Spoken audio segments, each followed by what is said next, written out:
Communication, because this one's really, really important. They're all important, but healthy spouses communicate their needs as adult. The two most common, I say two very common, but in my experience, just my own counseling, these are the two most common unhealthy communication patterns in marriage. And okay, I got to do a real crash course real quickly on transactional analysis. If you can look up here, you see these P's, that's for parent. The parent is everything we were taught as a child. It's the automatic messages we have. They divide parent into two halves, all right? You have, this is one person, that's another person. The critical parent is the part of us that we heard, don't do that, brush your teeth, don't cross, look both ways, the commandments. The nurturing parent is the, come here baby, let me see your boo-boo, let me kiss it, I'm so sorry, I'll get you a Band-Aid, I'll get you some cookies. That's the nurturing parent. Then the adult is someone like Spock or Data if you're a Star Trek nerd like I am. It's the person who, the adult is when we're in an ego state where we're taking in data or information and we make decisions based on that information. So if I'm really cold in here, I'm going to put on a coat. I'm taking the data, making a decision. If I'm really hot, I might take off my coat. The data make decision. All the time. When we're driving a vehicle, ideally, someone's going faster, that information makes us go to the right. Most of us there. Child is also in two halves. The child ego state has what's called the adaptive child and the reactive or the rebellious child. The adaptive child is the normal, when it's the child is in the emotional state. That's the emotional part of us. And the adaptive is the normal one. So if my dog died, I cry. That's the child state. If my spouse or friend died, or I was beaten, or I was abused, or I was hurt, or I was betrayed, sometimes something as small as I was really excited about a movie and they were sold out of the tickets. And I feel this, oh man, dadgummit. Even the small things, that's in a normal child state. Very, very healthy. Every single time you laugh, you're in your child state. Every time you feel joy, you're in your child state. Every time you want to tell a joke or laugh at a joke, you're in a child state. Every time you cry, you're in a child. Those are emotional times. And why is it called that? Because that's what children do, right? They're just living in the moment. The reactive child is different. That's the rebellious child. That's the part that says, hey, let's skip work and go to the movies. Lisa, let's skip church and go on vacation. All the time. I got to kick her out of this place. She's the opposite. Please go home. The reactive child is that rebellious child. That's the part of that wants to break the rules, wants to whatever. And a little footnote, in transactional analysis, the idea, of course, is that every individual, all of us in this room, we have all three ego states in us. And we're in one or the other every single moment, every thought. So we do alternate between these three. But in general, the general healthy person, most of the time of the day, is supposed to stay in their adult more than not. Not like 90%, but let's say 70, 80% of the time.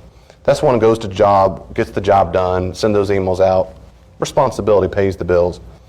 When you are more unhealthy, you take on one of these upper parent or child role, or even adult. If you stay there all the time or a large portion of the time, that's called a script. Just like in a movie, Tom Cruise has a script and he plays a character. And they have names for all that. So the nurturing parent who stays there all the time is called the rescuer. And you have on and on. Adult is called, they call the adult professor or Spock or Data is actually sometimes what it's called. On. The rebellious child is called the black sheep. They're the ones who are always in the back of the room. They're always smoking, doing the, yeah, man, I break the rule. It's the, yay. And then the critical parent is the critical parent. They're the ones who, or there's other names for them. So that's what happens. And we're all there at some time. So right now I'm talking to you. I'm lecturing. This is a lecture basically. And so I'm in my adult state. I'm conveying information.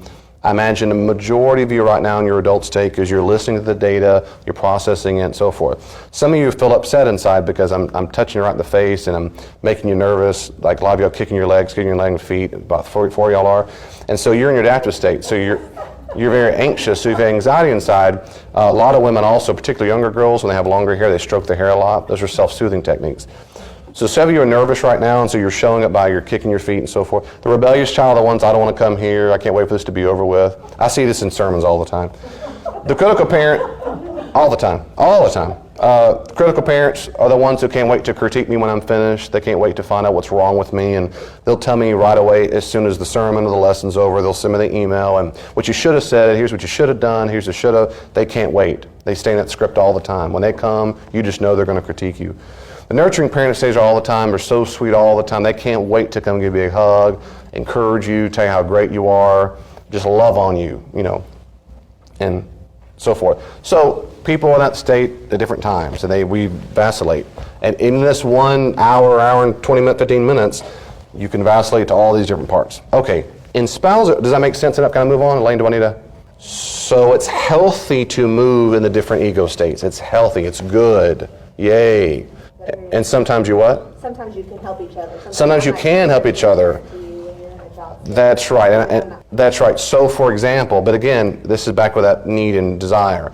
Elaine can call and say when she worked in a very, very high stress job right before we moved here, and she just let me have it. This parent, some parents are just, they are psychologically unstable. And I've seen these emails, they have huge disorders, and I'm not trying to use the word crazy anymore, but they have huge psychological disorders, and she's very upset. They said these hateful, So Elaine calls upset in a child state. She's nervous, she's anxious, she's sad. She might be crying because it was a real bad day. Now, when you talk from the child state, whenever words come out of your mouth from your child state, to whomever you're speaking, you're talking as a child, and children only talk to one ego state. Who do they talk to? What do you think? They only talk to parent. Children, in that moment, want to talk to parent. Now, sorry. I'm thinking more than I'm saying, to slow down. In the moment she says that, she's talking to a parent because she wants to be what? Nurtured. Does she want to be critiqued and slammed? Get over it. Well, you think your day was bad. Right? That's discounting. That's responding as a critical parent, and that's not at all what she wants. She wants a nurturing parent. So when she said that to me, she wants me to be a nurturing parent to go back to her and say, I'm so sorry, baby, tell me more. I'm so sorry. I hope tonight we'll snuggle, we'll make it better, we'll give you Hershey's chocolate, we'll drug you up. Not really, whatever. And that moment, well, many arguments start from here in simple phone calls because you're already fired up when you get that phone. And what you really want subconsciously, now I'm telling you we do it, you get conscious of it, subconsciously what you want is a nurturing parent. And when you do not get it, it makes you upset. Because the only thing she wants in response is a nurturing parent. If I criticize her, that would hurt her feelings or make her angry. Well, don't fuss at me. Look at my day. My day was horrible. So she wanted this, but then I respond back as a child. But what I want also is a nurturing parent, and we go back and forth and back and forth and back and forth. Now listen, in that moment when Elaine calls or I call her, that is what she wants, and that is what I want. That's my desire. Back to desires. Is it Elaine's responsibility to make sure I feel better? Maybe you don't believe this yet, but think like a healthy boundary person. The answer is, no, it is not. When Elaine calls me upset, is it my job? Is it my moral responsibility to stop what I'm doing and make sure she gets cheered up?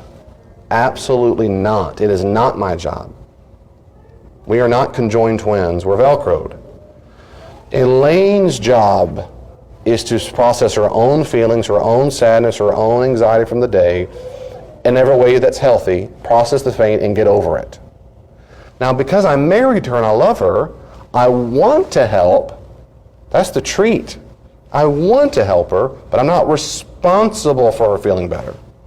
Now, here's where a lot of arguments happen. A lot happen in marriages where Elaine doesn't see it that way. Elaine thinks it's my job to make sure she feels better. You never listen to me when I call. You never defend me in front of your mom. And they're mad at him, they resent him. And that's because they have profoundly confused the need and the treat. They've confused it. So, some people can't handle that. They don't have the ability to nurture it. Oh, I'm sorry, honey, well, what's for dinner? Well, then your feelings get hurt because they didn't respond the way you wanted. So you learn, well, I'll never bring that up again. Or even healthier, you sit down and talk to them. There are times when I try to open up to you about these things, and you respond with things like, what's for dinner? Or you try to fix it right away. But you're not fixing it, you make it worse. Now, it's my responsibility, honey, to deal with my own feelings, and I claim responsibility. It's fully my own. But in a marriage, it would mean a lot to me if you wouldn't try to fix it or try to tell me how to get over it, but you'd be there with me in my sadness or anxiety or pain and help me come out of the dark valley, not tell me how to jump out of it. What do you think about that, honey? Bob says, give me a beer. No, Bob says, he might say, what did you just say? You've been talking to a therapist. Again, you name your desires. He doesn't have to meet them, but you name them and you own they're in you. If you don't name and own it, you will implicitly resent him or her. Well, no, most of us, for y'all, it's he. You'll resent him, and that's not fair to him. It's not fair to resent him for not meeting one of your desires, especially when you didn't even ask him to meet it. You haven't even communicated that to him. And secondly, it's still not his job to meet it. So the two most common problems in communication are these. One is when a spouse is the critical parent to child. That's where one spouse criticizes, judges, or seeks to control the other spouse. In return, the child rebels against the critical parent by either throwing tantrums or being passive-aggressive. Not paying the bills, not picking up the kids, being late, leaving the junk on the floor. They're passive-aggressive. It's the kid that says, I'll show you. I've met so many couples. I'll talk to the woman who never, the kids, don't give them candy. Don't do all that. She leaves the room, the guy goes, here you go, honey, I'll give whatever you want. I've seen that so many times. It is textbook critical parent-child. It's passive-aggressive. Because he didn't have the guts to stand up to her and say, please don't talk to me that way. I'm not your child. Let's discuss whether or not it's appropriate to give our children the candy and how much to give them. But since he can't do that, or doesn't want to, but usually don't have the skill set to do it, and she doesn't have the skill set to say, honey, let's negotiate when to give these kids candy. Instead, it's easier in what they know just to boss them around, which he's probably done from the very beginning, and then his response is to rebel. It's the number one thing in communication. If I had one, it's the number one problem in spousal communication. And almost always, who do you think the critical parent is? It's the wife. Almost always. I'd say 95% of the time, the wife is the one. And of course, he calls her a nag. Other words, nag. Yeah. In counseling, he sure does. When it's not a church open, that's right, but in his counseling, he does call those names. Nag, in other words, that's right, and he, of course, and she'll call him the child, or the immature baby, the irresponsible, Peter Pan. The Peter Pan. And that's the script, too. The script is called Peter Pan, that is when they never want to grow up. They want to stay in the child state all the time. Confuses what's expected. Yeah, confuses the children on how to treat the parent. Absolutely, absolutely. And then children see that almost always the dad, and then they play at home. They play house at home where the guy's job. Now on top of that, and I'll move on, look at TV shows. Almost every TV show, the man is an inept, loser, irresponsible doofus, and the woman is the wise sage who has to ride him all the time. Honey, you know what I said? It used to not be that way, but now TV shows, that's the way it is. It's just the guy is the inept moron who's a child, who's irresponsible. The second most common is passive-aggressive. And that's where both parties don't communicate.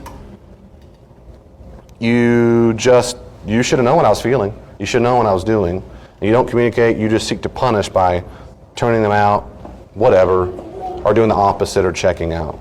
You do the opposite. I knew a couple, he was associate pastor, and they're very active in the church. And she, at church, in small groups, in big Sunday school classes, would publicly talk about how much he didn't satisfy her in bed. And they had about 4 kids. He wasn't very present at home. He didn't do a lot of stuff that he should have done. And she took any time she wanted to publicly embarrass him. It is terrible. It was, I thought, it was just so sad, but I've been speechless. You talk about passive-aggressive. And then he would kind of take it and he would say stuff about her whatever, well, I give myself to God alone or something, and versus, notice he was bypassing his parental duties because he would just hide behind, I'm good kingdom of God first. Not because he was serving the missionaries, he would just hide at church or whatever, but spouses do this kind of stuff. I've seen spouses, my grandfather when I was growing up, probably still does it. My grandmother wouldn't stop talking. She just talks all the time. And it probably still does. I haven't seen him in years, but he would turn out his hearing aids. He didn't want to hear it. He'd go, huh? Every once in a while, huh? She yap, yap, yap, yap, yap. Huh. I had to tell you some jokes, but they're not very, but anyway, some things he misheard that she said that were very funny. But they're just passive aggressive. They don't want to talk about it. So that's it. Either someone's nagging them or they just don't talk about it. They don't talk about it. I make a big distinction between arguing versus fighting. Now, I know in American English, those are basically synonymous. I like to make a technical distinction because I find it very helpful in therapeutic sessions. So the way I define it is this. Arguing is when two people have can be heated discussion concerning 2 points of view in order to come to a decision that both people will accept. They're trying to negotiate a contract. Both people get basically happy. Fighting is when two people are having a heated discussion that is no longer about the issue, but about winning. And so I'll ask couples all the time, and I'll define this, and I'll say, so let's say, for example, 0 to 10. 10 means you are all out, screaming, cussing, hollering, throwing knives, whatever. 0 means you're asleep. About to a 6 or 7 is arguing. Anything above that is you are fighting. Then I ask the couple, okay, do you ever fight? And some say, no, never. Some say, oh, yeah, we do. Okay, tell me one of those happened. Let's figure out why you got to that stage. And it also says something about a couple if they go there very quickly. Over long patterns of communication problems, of fighting, typically what happens is we escalate instantly. We go from a 2 or 3 to a 7 or 8 or 9. And it's because we have unresolved pain from the last time that never got validated, and we go right there for the jugular again. When you get to fighting stage about winning, you don't really care what you say. Your goal is to win. So which means if you're the winner or the other person is the losers, you set up a winner-loser situation where you want your spouse to bow in submission. You can say hateful things, you can call them names, you can cuss at them, you can bring up what your mom and daddy did, you can say you're just like this is like 12 years ago, you can go on and on and on about stuff because the goal is to win.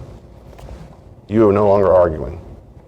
And some people are so bad at it with a rage issue, they do have a technical sense of blacking out. They don't remember all the stuff they said because they have real rage issues. Your dad was that way? Still is. At 84. At 84. Petrifies me. I try to have to calm That's a good point and good example. There are some people who don't want to argue, they want to fight. That's exactly right. For a variety of reasons. Some people were only modeled fighting as a child. Parents didn't. They either never talked, that's the passive aggressive, or there was nagging, or when they disagreed, it was full-on fight. So they think communication is you fight a lot.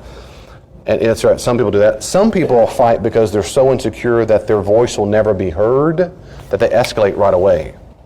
And that's some people, they yell and they scream, they throw stuff and they bang the table. Sometimes they're so scared on the inside that they won't be heard that they escalate so quickly. I'll get there before you do, you'll have to hear me. Sometimes they're just ignorant about not having the tools. They don't know what it is. Some people are addicted to the feeling that adrenaline pumps out when you're in rage mode. The brain fires off a lot of it, and that when you calm down, that kind of, that's why the whole anecdote is you have, your best sex in marriage after the fight, the makeup sex they call it. That's because the chemicals have gone on in the rage part. The anger has been rah, and once that calms down, you're kind of on it, it's euphoric. You're on a high. I'm not saying that's a scientific thing of that it really is better intercourse, but I'm saying that's why that comes from, that rage issue. And some people get addicted to that sense of, but there's all kinds of rage issue. But you're right, not everyone wants to do it. You can try just to argue, stay on topic, do your best, and some people just want to go there over and over. That's right, and you said it perfectly. You can't make them do that, and you can't. You just have to try to communicate this. That's right. You have to communicate what it is you're trying to communicate, your own needs or desires. You do your own communication. Remember, because of boundaries, you're not responsible for their fighting and their rage issues. You're not responsible for that. But you don't have to be around it either. You can leave the room. Okay, well, you can keep screaming all you want. Sometimes you have to, yeah. Sometimes you're stuck in the car. But you make up your mind later on, I'm not going to ride with you because you lose control. So in spousal relationships, I encourage you to argue. I knew a young couple when they first got married. How y'all doing? I think Elaine said, do y'all ever argue? No, she said. We love each other way too much. Bless their heart. That's very unhealthy. If you do not ever argue, it means you're codependent or you're very bad at communication. Neither one of those are healthy. Argument demonstrates that you're two individuals who have sometimes different views on things. And since you have different views on stuff about needs, or hopefully not too many needs difference, but certain desires or the treats, you're going to disagree on that. Sometimes you might have different political views, religious views, whatever. Well, arguing means you're going to have sometimes a heated discussion about stuff. That's because you have a self. You have a self. He or she has a self. And selves don't always think the same, and that's good. God didn't make you to be the other person. So if you never argue, that means something. I tell couples all the time, if you don't ever argue, ever, that means something. Now, Dave, wait a second. We've been married for 58 years. That's why I never argue, because we already know the other person. I get it, I understand. But in general, if couples don't ever argue, in general, right? Not saying, Elaine and I hardly ever argue. Really, we hardly ever argue. We've had arguments. We've had arguments in our 17 years of marriage. She's not here. Is that right, 17? We've had arguments, but in general, we don't argue. But we've worked really, really, really, really hard at this stuff on communication. But again, I can point to arguments we've had, which demonstrates it's healthy. And in the future, I'm not scared of having an argument. Does that make sense what I'm saying? So I'm not encouraging you to go pick a fight or an argument, saying that don't be scared of them, don't be scared. And there you go. Now what do? I'm going to go there pretty quickly and then ask questions. Here are some tips to establish and maintain boundaries in marriage. I love how Clown Townsend do this here. Admit there's a problem. If you have a boundary problem, admit it. Unfair spending, disciplining the children. And of course, sex. You cannot wish away problems. You've got to admit there's a problem. For a lot of people, this is the most difficult step. It's very, very difficult to admit it. I'm telling you, I'm trying to encourage you, sisters and brother, there's a lot of healing that comes with admitting there's a problem. Identify the specific boundary problem. Number 2, identify the specific boundary problem. What boundary of yours is being violated? Now remember, boundaries are not ways to control others, it's the opposite. So a boundary doesn't mean they're trying to control you. They need to respect your no. You're not interested in telling or making the other person change. But what's being violated? Now, if it's being violated, that's number 3. Take full responsibility for what you contribute to the relationship problem. If Elaine is violating my boundary by, I have a boundary of don't hit me.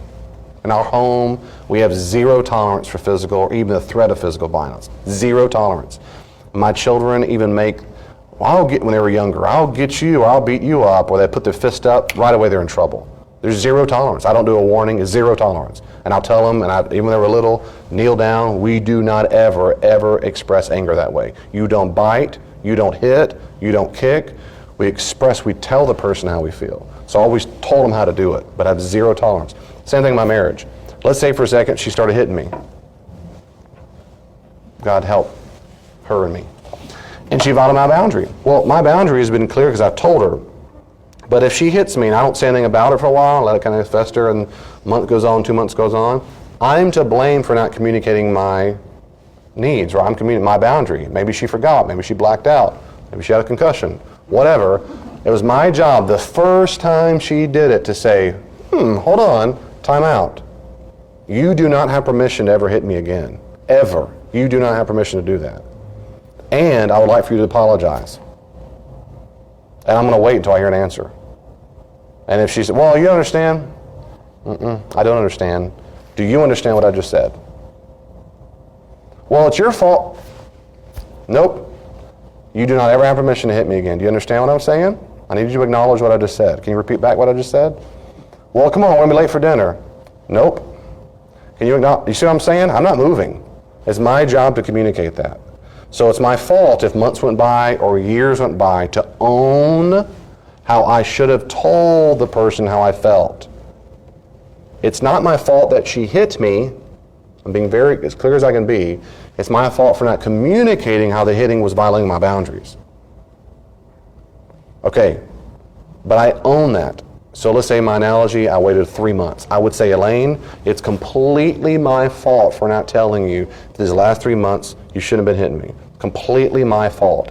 I take full responsibility for not telling you.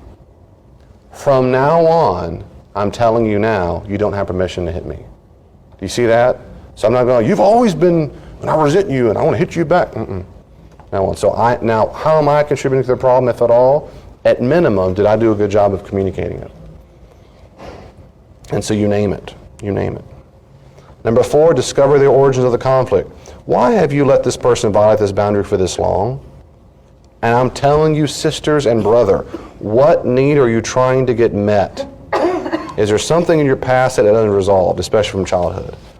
We do things, we allow patterns to take place because it meets one of our emotional needs, at least one. And you say, Dave, wait a second. When I'm a child and I was hurt by so-and-so, what possible need did I have? Survival. You put up with it because you had to survive. That was a need you had.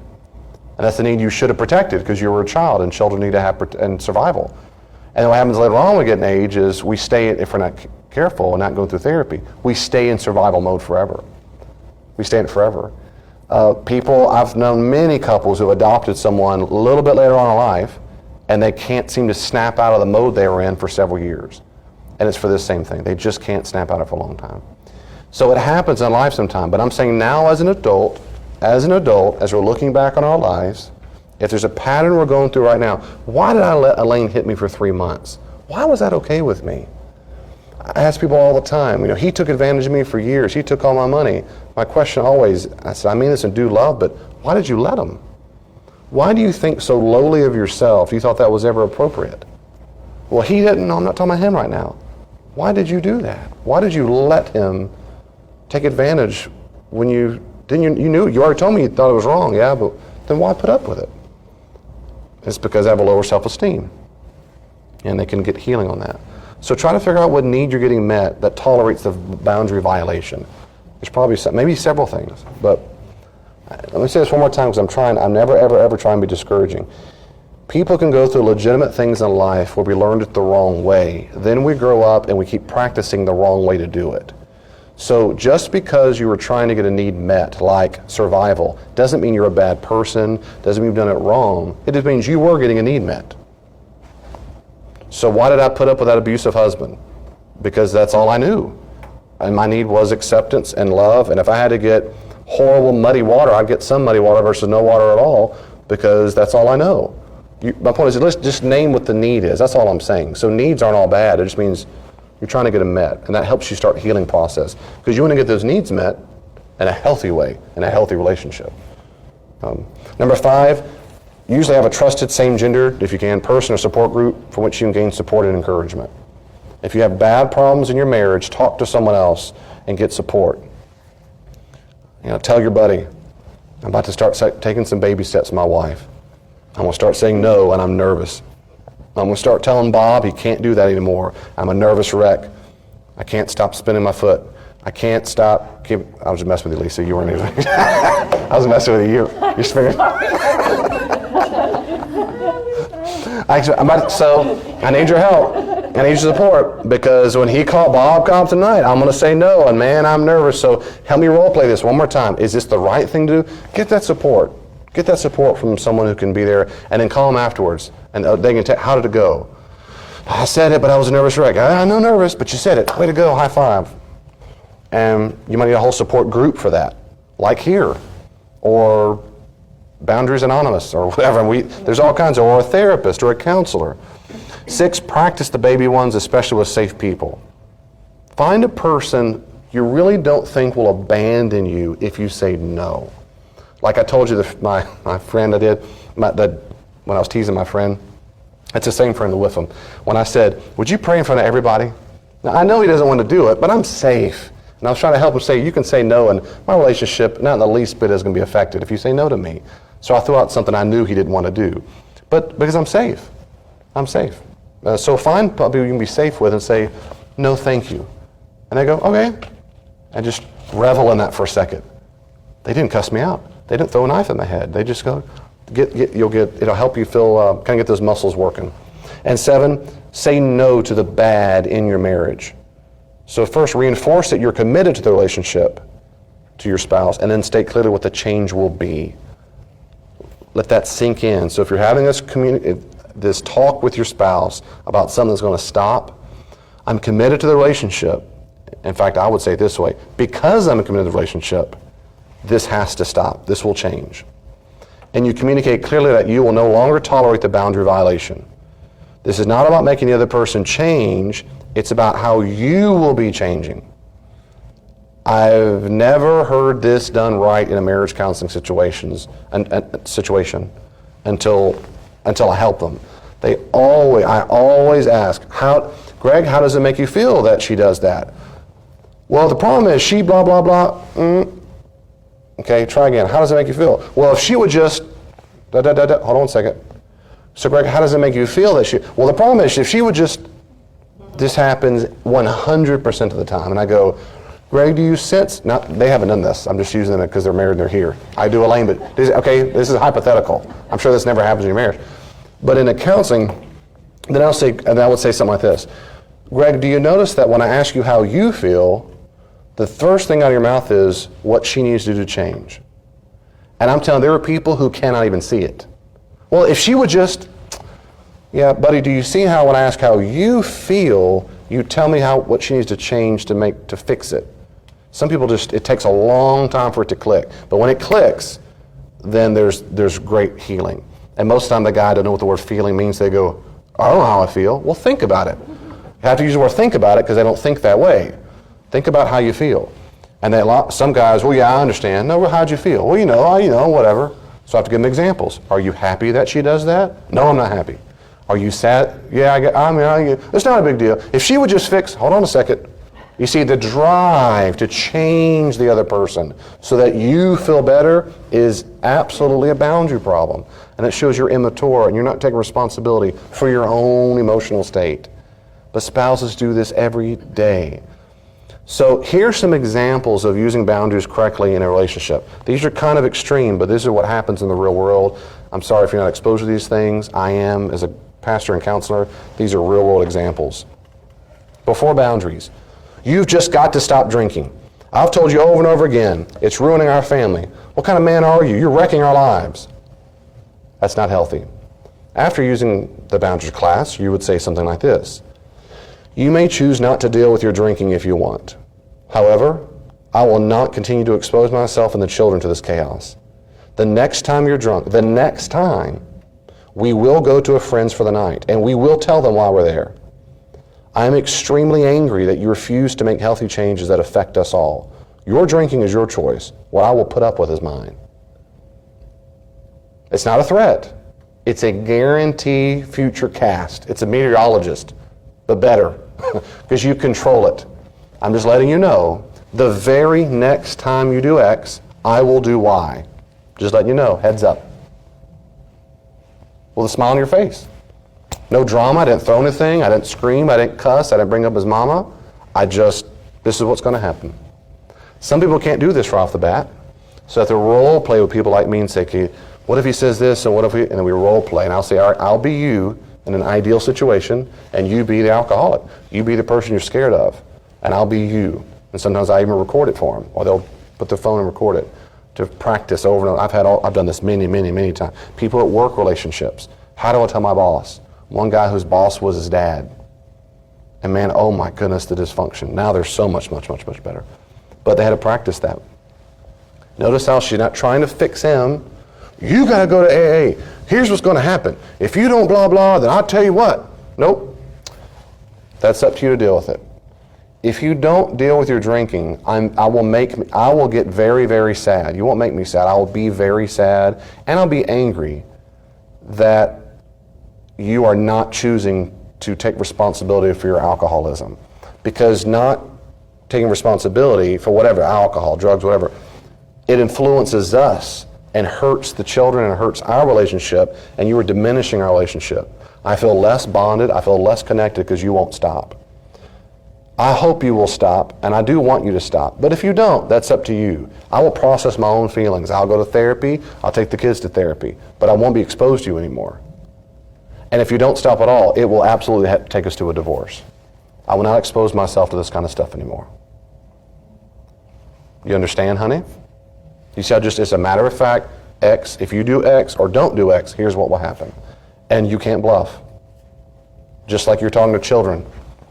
If you don't clean up your toys, you're not going to your friend's birthday party. Well, they going to pitch a fit. I guarantee you the alcoholic's going to pitch a fit. Guarantee it. Push those buttons. Come on, baby, it's not that bad. Or who do you think you're blah, blah, blah, blah. This is exactly why you don't come out of the gate with this until you're ready. You've already got your trusted friend. You've got your support group. You've done the role playing. You've got your tanks filled up. You're ready to go. And after that talk, you run off and call your friend. I did it. All right? You celebrate. It's a big deal. Here's another one. You're a pervert for looking at pornography. That's so degrading. What kind of sick person are you? Or, after boundaries, I will not choose to share you sexually with naked women in magazines or online. That's up to you. I will only sleep with someone who's interested in me and me alone, of course. Make your mind and choose. And I would say the same thing about alcoholism, any addiction, drug, I don't care what it is. You need to decide between your addiction or me. I'm not asking you to choose addiction right now, tonight, and get your whole immediately. I'm telling you, if you don't decide to get therapy for this, go to groups for it right now, and if you're not signed up by tomorrow, you give them real clear, strict guidelines, then this will have repercussions. I'm going to stay with my parents. We'll go through a separation phase. You get real. These are serious examples. It might be something even smaller than that, such as I make dinner all the time, and you're late, and I have it on the table at 6 o'clock, and you show up at 7:30, 8, you don't care. Here's what's going to happen. I'm not making dinner anymore until we get the schedule right, because it hurts my feelings, and I feel disrespected and discounted. I work hard to get it done, and I wait and wait and wait for this to happen. That won't happen anymore. So when the time comes where you can guarantee the schedule, I'll start making dinner again. But until then, I'll make dinner for me and the kids, and we'll eat without you. Just letting you know. I might leave some more in the microwave for you, leave in a bowl, but that's up to you. But calling names. Number 8, the last thing is this, what do we do now? We make a choice or a decision to forgive. That's what I preached on last week. Now, you might take a while to heal the wounds, but means you decide to forgive, means to choose to take the steps that will help you forgive. I said this in the sermon. You need to go online, listen to the sermon again, which is, I think, updated today or tomorrow. Matthew's going to do it today, but you make a decision to forgive. You say, I'm not going to resent you for those past offenses, but you've hurt me for years or months, or like Lane, you hit me for 3 months, and I'm hurt because of that. It's my responsibility if I not tell you, but it made me sad. I resent you some. Though it's my fault for not telling you, it's still in me, and I've got to process that. And I will process it, and it's not your job to fix my feelings. I'm going to go to counseling. I've already signed up. I've got these books on the library. I've got a friend I'm going to talk to, a guy friend, and I'll process my feelings. But I forgive you. I don't want you to be punished. I choose not to resent you forever. But it might take me a while to trust you some more, because every time I see you coming, I want to flinch. It might take a while for that to happen, because I've been wounded. Do you see the distinction? You can make that, and you might not be able to make forgiveness overnight. Jesus could. Well, good for him, but I'm not Jesus. He might be able to say, Father, forgive them. He's done, but I'm not the son, I'm not the God man. And sometimes it takes me a long time to get to the place where I say, okay, now I want to start trying to forgive you. I want to do it because I'm a Christian, but sometimes we're hurt so badly, it might take quite some time to get to the place where we're emotionally and psychologically ready to start that journey of forgiveness. I'm just saying, give yourself grace. It might take some time. And of course, divorce is not a boundary. It's the end of a marriage. I had really good boundaries. I dumped them. No, that's not boundary. You just ended the marriage. Don't think divorce is, that's a healthy boundary. No, it's over. You've done a good job. Any question or comments from me? No. Is that normal? It is normal. And what do you do about it? Yeah. Based on what we've covered tonight, what do you think you ought to do? I'm not being cheesy, really. What do you think? Okay. If you had perfect, healthy boundaries, and he comes and I understand, I can visualize it.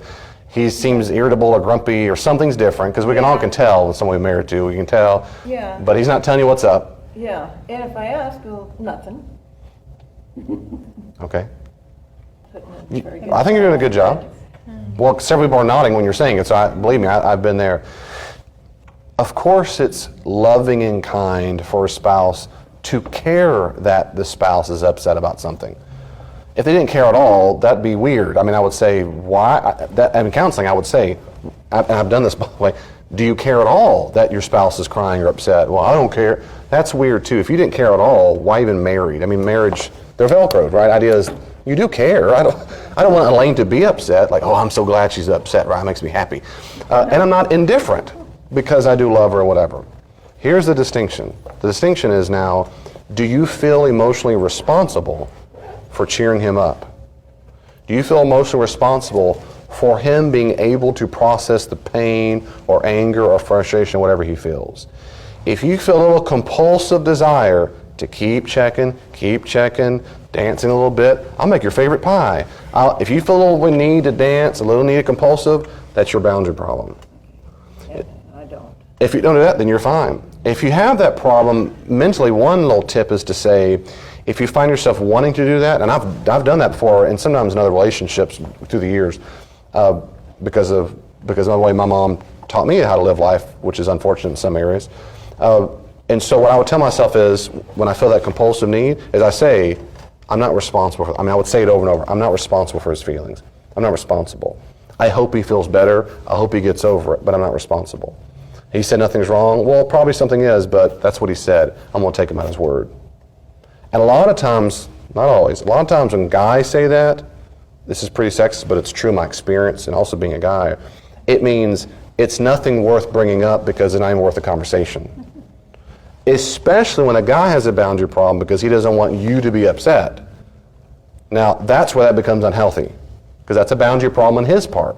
Nothing, if they mean that, that means they're taking responsibility for your feelings. Well, I don't want to make you upset.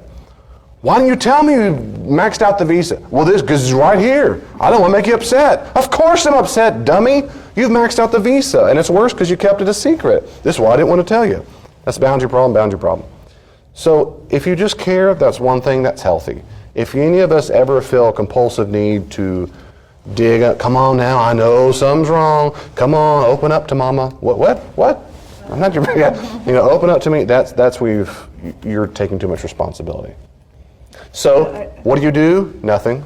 You keep being yourself. Yeah. You're not responsible for making sure he comes out of his shell, that he says a word, that he cheers up. You're not responsible for it.